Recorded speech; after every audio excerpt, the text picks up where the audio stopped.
అందరికీ నమస్కారం అండి. రత్నభాస్కర్ ఛానల్కి మాటామంది కార్యక్రమానికి మీ అందరికీ సుస్వాగతము. ఇప్పుడు నేను చెప్పబోయేది ఏంటంటే నిరుద్యోగులు శుభవార్త అనమాట. ఎందుకంటే మన ఏపీ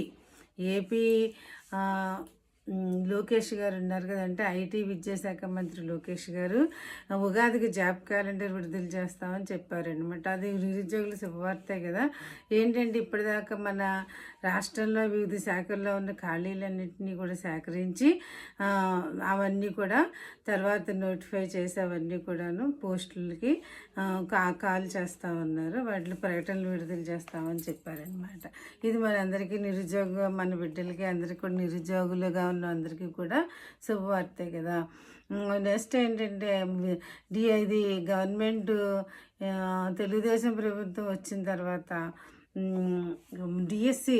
మెగా డిఎస్సి అనమాట. 16,347 పోస్టులు విడుదల చేసిందనమాట. అంతమందికి టీచర్ ఉద్యోగాలు రావడం జరిగింది.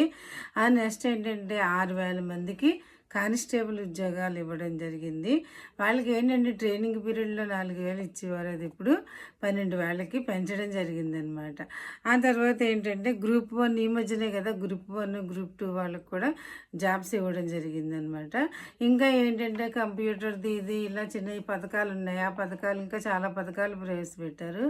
ఆ పథకాలన్నిటికీ కూడా చాలామంది నిరుద్యోగ యువకులు తీసుకున్నారు.